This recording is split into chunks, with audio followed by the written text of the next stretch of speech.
Brain fry ಮಾಡೋಕ್ಕೆ ಬೇಕಾಗಿರೋ ingredients: ಅರಿಶಿನ, ಸ್ವಲ್ಪ ಉಪ್ಪು ಹಾಕಿ ಕುದಿಸ್ಕೊಂಡಿರೋ ಬ್ರೈನ್, ಒಂದು ಮೀಡಿಯಮ್ ಸೈಜ್ ಆನಿಯನ್, ಸ್ವಲ್ಪ ಕೊತ್ತಂಬರಿ ಸೊಪ್ಪು, ಒಂದು 3 ಹಸಿಮೆಣಸಿನ್ಕಾಯಿನ ಕಟ್ ಮಾಡ್ಕೊಂಡಿದ್ದೀನಿ, ಸ್ವಲ್ಪ ಪೆಪ್ಪರ್ ಪೌಡರ್, ಸ್ವಲ್ಪ ಚಿಲ್ಲಿ ಪೌಡರ್, ಧನಿಯಾ ಪೌಡರ್, ಅರಿಶಿನದ ಪುಡಿ, ಜಿಂಜರ್ ಗಾರ್ಲಿಕ್ ಪೇಸ್ಟು, ಸ್ವಲ್ಪ ಉಪ್ಪು. ಬ್ರೈನ್ ಫ್ರೈಗೆ ಒಂದು ಚಿಕ್ಕ ಬಾಣಲಿ ಇಟ್ಕೊಂಡಿದ್ದೀನಿ. ಅದಕ್ಕೆ 1 ಟೇಬಲ್ ಸ್ಪೂನಷ್ಟು ಎಣ್ಣೆ ಹಾಕ್ತೀನಿ. ಎಣ್ಣೆ ಕಾದಿದೆ. ಎಣ್ಣೆ ಕಾದ್ಮೇಲೆ ಆಗಲೇ ನಾನು ಹೇಳ್ದಂಗೆ 3 ಮೆಣಸಿನ್ಕಾಯಿನ ಕಟ್ ಮಾಡ್ಕೊಂಡಿರೋ 3 ಮೆಣಸಿನ್ಕಾಯಿ, ಸೈಜ್ ಕಟ್ ಮಾಡ್ಕೊಂಡಿರೋ ಈರುಳ್ಳಿ,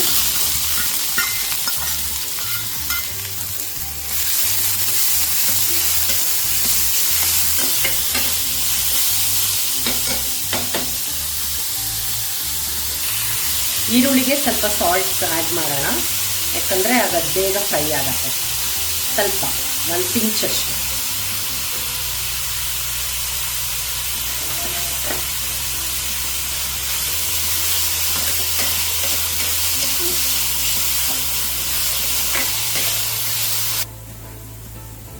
ಈರುಳ್ಳಿ ಇಷ್ಟು ಟ್ರಾನ್ಸ್ಪರೆಂಟ್ ಆದರೆ ಸಾಕು.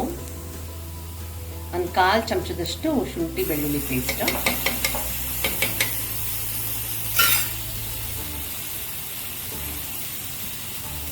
ಒಂದು 1/4 ಚಮಚದಷ್ಟು ಚಿಲ್ಲಿ ಪೌಡರ್,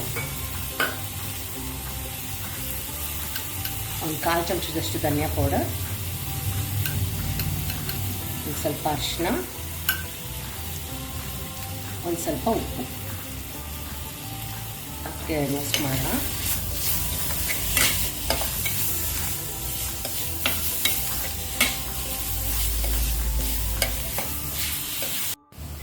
ಈಗ ಇದಕ್ಕೆ ಒಂದು ಸ್ವಲ್ಪ ನೀರು ಆ್ಯಡ್ ಮಾಡ್ತೀನಿ, ಯಾಕಂದರೆ ಮಸಾಲೆ ಬೇಯಬೇಕಲ್ಲ ಅದಕ್ಕೆ.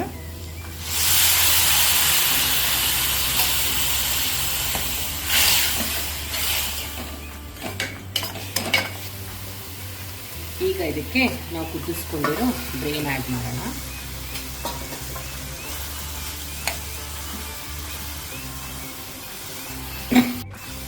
ತುಂಬ ಸ್ಮ್ಯಾಶ್ ಮಾಡೋದೇನು ಬೇಡ, ಸುಮ್ಮನೆ ಲೈಟಾಗಿ ಮಾಡಿಕೊಂಡ್ರೆ ಸಾಕಾಗತ್ತೆ. ಜೆಂಟಲ್ ಆಗಿ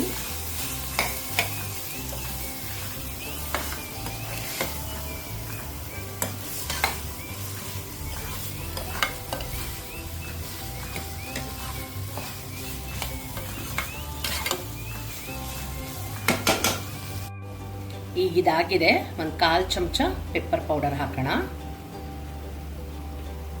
ಹಾಗೆ ಕೊತ್ತಂಬರಿ.